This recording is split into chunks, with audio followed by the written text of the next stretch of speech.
जैरिड database management system में data, information, knowledge और wisdom को समझने में बहुत ही जो है ना कि प्रॉब्लम आती है, हम लोग कन्फ्यूजन बहुत क्रिएट होता है। तो मैं आपको ये सारे चारों के चारों पॉइंट जो है मैं आपको अपनी मातृभाषा हिंदी में एग्जाम्पल के साथ बताऊंगा, जहां से आपके जो कंसेप्ट जो है ना एकदम क्लियर हो जाने वाले हैं। तो चलिए हम लोग देखते हैं वन बाय वन और समझते हैं कि डेटा क्या होता है, इंफॉर्मेशन क्या होता है, नॉलेज क्या होता है, विजडम क्या होता है। इसको एग्जाम्पल के माध्यम से सारे के चारों के डिफरेंस को हम लोग देखने वाले हैं। तो सबसे पहले डेटा को समझ लेते हैं। तो देखिए डेटा क्या होता है। डेटा की बात करें तो आप you can say that the data is the facts of any object. तो किसी भी ऑब्जेक्ट से रिलेटेड फैक्ट्स को ही हम लोग क्या बोलते हैं, डेटा बोलते हैं। जैसे यहाँ पर डिफिनेशन लिखा गया है, रॉ, अनप्रोसेस्ड फैक्ट्स और फिगर्स।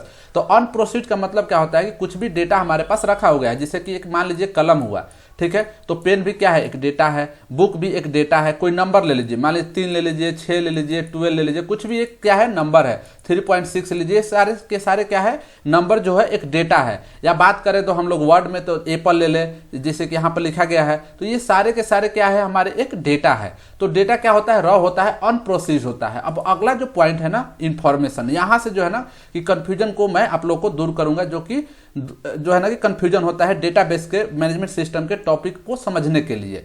तो अब देखिए यहाँ पर इंफॉर्मेशन को हम लोग हिंदी में बोलते हैं सूचना। मैं आपको ऐसे समझाता हूँ। मान लीजिए आप कॉलेज में पढ़ रहे हैं, ठीक है, कॉलेज में पढ़ते हैं, इस तरह से मान लीजिए आपके पास कॉलेज का रोड है, आप इस तरह सपोर्ट मान के चलते हैं, ये क्या है हमारा कॉलेज है, इंजीनियरिंग कॉलेज है, ठीक है ना।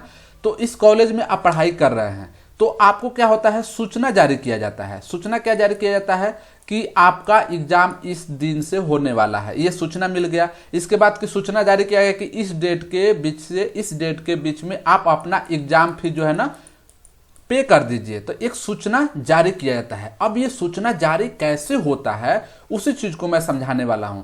देखिए जो हमारे पास डेटा था, मान लीजिए हमारा डेटा हुआ फीस, एग्जाम फी डेटा हो गया, ठीक है। तो इस डेटा को हम लोग प्रोसेस करते हैं, वेल ऑर्गेनाइज करते हैं। वेल ऑर्गेनाइज का मतलब क्या है कि सारे स्टूडेंट के हिसाब से जो है, मान लीजिए 2, 3, 4 जो भी स्टूडेंट है उसके हिसाब से यहाँ फीस रखा गया है।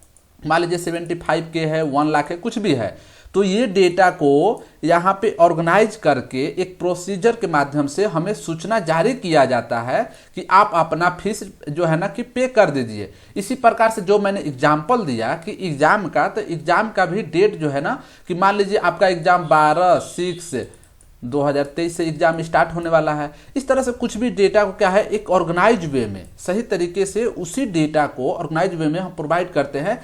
किसी द कंटेक्स्ट, यहाँ पर वही लिखा गया है, proceed and organise data that provide context and meaning, यानी कि किसी न किसी कंटेक्स्ट में उस डेटा को ऑर्गेनाइज किया जाता है, प्रोसीड किया जाता है। इन द कंटेक्स्ट का मतलब क्या होता है, in case of the exam fee, in the case of the exam. उसी तरह से मान लीजिए एक आपके पास बकेट है, तो इस बकेट में मान लीजिए सेव रखा गया है, तो यहाँ पे एक इंफॉर्मेशन है, एक जो है कि सूचना है कि यहाँ एक बकेट है, उसमें 6 जो है ना कि सेव रखा गया है। औसतन अंक, यानी किसी कॉलेज में जो है ना कि औसतन अंक मान लीजिए 75% जो है ना कि आता है, यानी कि इतना औसत के एवरेज के मार्क्स से स्टूडेंट पास करते हैं। तो इसी को हम लोग बोलते हैं इंफॉर्मेशन। आई होप कि ये चीजें आप लोग को क्लियर हो गया होगा। अब चलिए अगला पॉइंट समझते हैं, नॉलेज।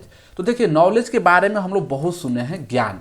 अब ये जो है ना कि अगर आपके डेटा का पॉइंट क्लियर हो गया, इंफॉर्मेशन का पॉइंट क्लियर हो गया, तो यहां से ज्ञान को समझना यानी नॉलेज को समझना in the case of the database management system एकदम ही आसान हो जाएगा। देखिए understanding and awareness derive from the interpreting information and recognising pattern.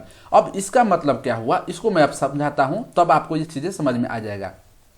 मैंने बताया कि 75% एवरेज के माध्यम से हमारे कॉलेज में स्टूडेंट पास करते हैं। तो ये क्या हुआ, एक पैटर्न हो गया। पैटर्न क्या हुआ कि 75% एवरेज स्टूडेंट लाते हैं, कुछ जो है ना इससे कम भी लाते हैं, कुछ इससे ज़्यादा भी लाते हैं। तो ये जो हमें ज्ञान मिल रहा है, नॉलेज मिल रहा है, एक पैटर्न पे मिल रहा है कि एक पैटर्न मिला हुआ है 75% के हिसाब से हमारा जो है कि वहाँ पे स्टूडेंट जो है ना पास कर रहे हैं। इसी तरह से मान लीजिए कि बारिश का मौसम है, सपोज मान लीजिए बारिश का मौसम, बारिश सभी को पसंद है, ठीक है ना, मज़ा आता है उस समय। तो यहाँ पे मान लीजिए बारिश का मौसम है, इस तरह से बारिश रमझम झिमझिम झिम बारिश हो रहा है, ठीक है।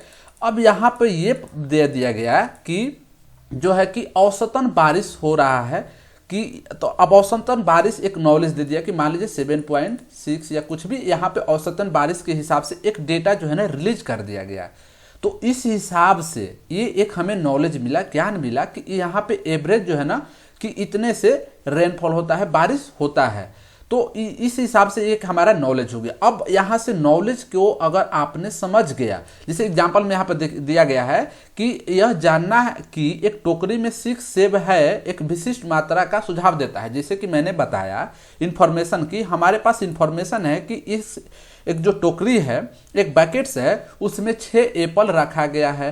तो यह एक क्या बता रहा है कि एक विशिष्ट मात्रा बता रहा है कि इतने मात्रा में सेब रखा गया है, यानी 6 है, 100 है, 100 है। ये क्या है, एक मात्रा बता रहा है, विशिष्ट मात्रा बता रहा है।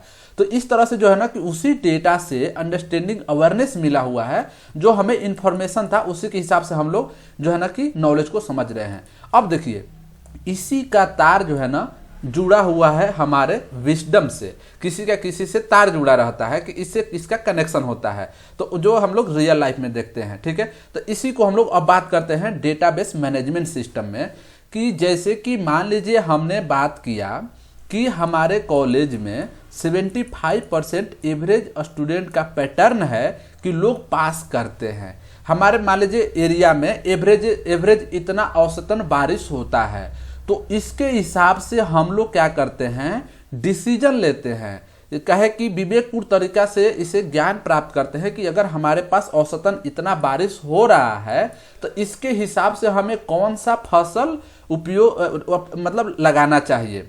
दूसरी बात कि अगर हमारे कॉलेज में 75% से स्टूडेंट पास कर रहे हैं तो हमारे स्टूडेंट का लेवल कितना हाई होगा, कितना उसे नॉलेज प्राप्त होगा, उसके हिसाब से हम लोग क्या करते हैं, डिसीजन लेते हैं। तो वही यहाँ पर डिफिनेशन लिखा गया है, applying knowledge judicially and making sound decision based on experience and insight. तो इसका मतलब क्या है हिंदी में, देखिए कि ज्ञान को विवेकपूर्ण तरीके से लागू करना और अनुभव और अंतर्दृष्टि के आधार पर ठोस निर्णय लेना, यानी कि एक जो है ना कि डिसीजन लेना, उसी को हम लोग क्या बोलते हैं, जो है ना कि विजडम बोलते हैं। तो आपके पास डेटा है, हमारे पास डेटा था, क्या था कि एवरेज मार्क्स इतना आता है, उसके हिसाब से हमने क्या किया, यूनिवर्सिटी प्रशासन ने ये डिसीजन लिया कि हमें स्टूडेंट को और कौन से सिलेबस पे ज़्यादा फोकस देना चाहिए, उसको और जो है ना कि कौन से जो है ना कि अलग से टेक्नोलॉजी पढ़ाना चाहिए, या उसका लेवल और कैसे बढ़ाना चाहिए। जैसे कि और एवरेज औसतन जो हमारे पास बारिश हो रहा था उसके हिसाब से कौन से फसल को रोपना चाहिए, ये चीज होता है विजडम। तो आई होप कि आप लोग को ये पॉइंट सारे के सारे क्लियर हो गए होंगे।